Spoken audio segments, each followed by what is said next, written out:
Hello friends, எல்லாருக்கும் வணக்கம். உங்க எல்லாருக்குமே தெரியும், சங்க இலக்கிய நூல்களில் பல்வேறு வகையான கவிதைகளும் கதைகளும் தலைவன் தலைவியை குறிப்பிடுகின்ற பல்வேறு சுவாரஸ்யமான விஷயங்களும் அதுல இருக்கும். அது மட்டும் இல்லாம மனிதனின் வாழ்வியலும் மனிதர்களின் வாழ்க்கை நெறிமுறைகளும் தர்மசாஸ்திரமும் எல்லாமே சங்க இலக்கிய நூல்கள்ல இருக்கு. அது மட்டும் இல்லாம ஐஞ்செருங்காப்பியங்கள் 17 மேற்கணக்கு நூல்கள், 17 கீழ்கணக்கு நூல்கள், அப்படி ஃபுல்லா நிறையவே இருக்கு. 17 மேற்கணக்கு நூல்கள் அப்படின்னா என்னன்னு பார்த்தோம்னா, அது வந்து 17 அடிகளுக்கு மேல இருக்கும். கீழ்கணக்கு நூல்கள்னா 17 அடிகளுக்கு குறைவாக இருக்கும். இதுல வந்து திருக்குறள் வந்து 17 கீழ்கணக்கு நூல்கள வருது. அதாவது 17 அடிகளுக்கு கீழே இருக்கிற நூல்களா வருது.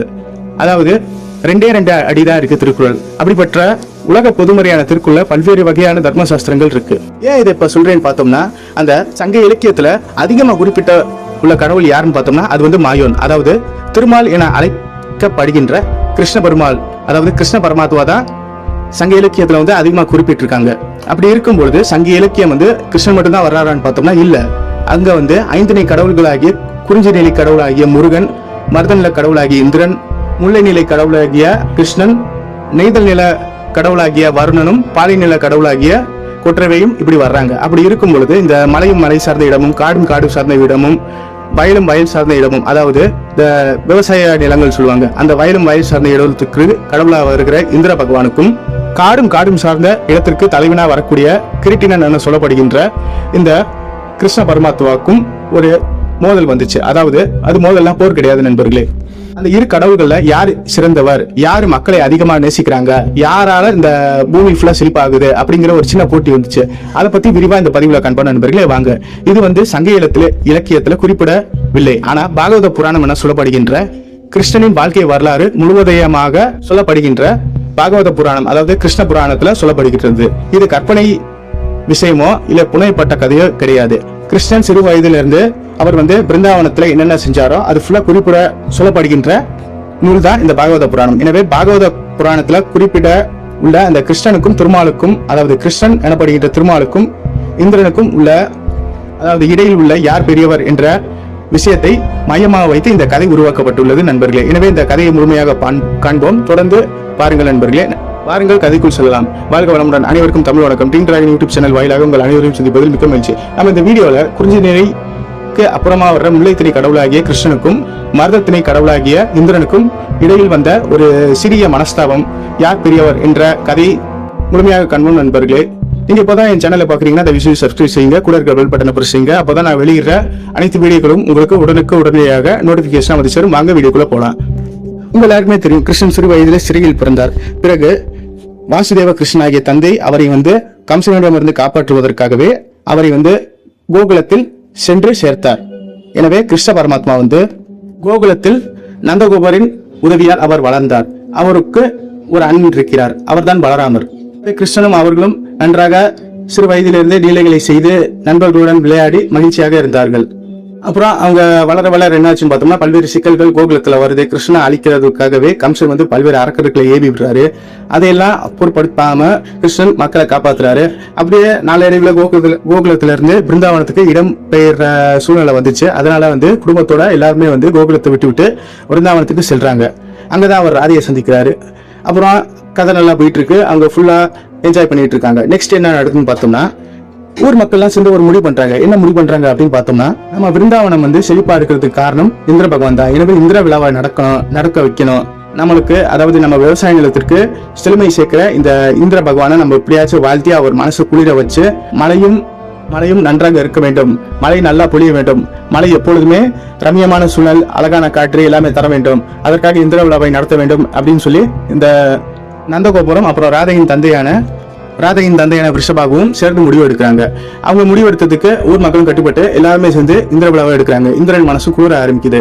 வானோகத்துல, அதாவது தேவலோகத்துல இருக்கிற இந்திர பகவானுக்கு இந்த மக்கள் நல்லாக இருக்க வேண்டும் அப்படின்னு சொல்லி அவர் வந்து மலையை வந்து வாரி அரைக்கிறாரு. நல்லா இடுமுனையோட சேர்த்து கடமழையா பொழிஞ்சு அவர் வந்து விவசாய நிலத்தை சிரிக்க வைக்கிறாரு. ஊர் மக்களுக்கு பஞ்சம் பட்னி இல்லாம நிம்மதியா வாழ வைக்கிறாரு. அப்படி இருக்கும்பொழுது ஒரு நாளைக்கு ஒரு விஷயம் வந்துச்சு. அப்படி என்னன்னு பார்த்தோம்னா, இந்திர பகவான் மழை அனுப்புறாரு, அதனாலதான் இந்த ஊர் மக்கள் செழிப்பா இருக்குன்னு சொல்லி நம்பிக்கிட்டு இருக்காங்க.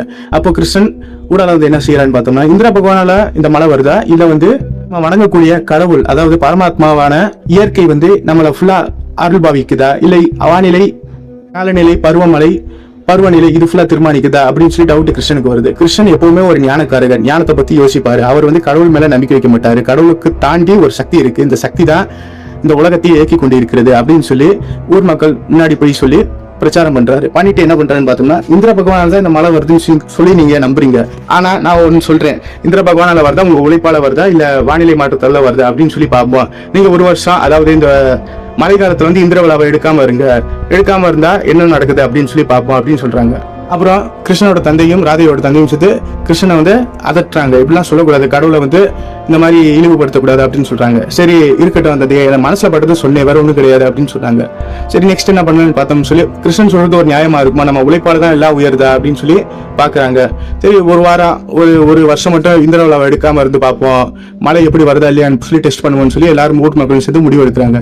எனவே ஊர் மக்கள் கடுமையா உழைக்கிறாங்க, விவசாய நிலத்துல நல்லா பயிர்றாங்க, விளைச்சல் நல்லா வருது. விளைச்சலுக்கு தேவையான அணை, அப்புறம் ஃபுல்லா ஒரு ஏரி குளம் கம்மாய் ஃபுல்லா வெட்டி என்னென்ன விளைச்சலுக்கு தேவையோ எல்லாத்தையும் செய்யறாங்க.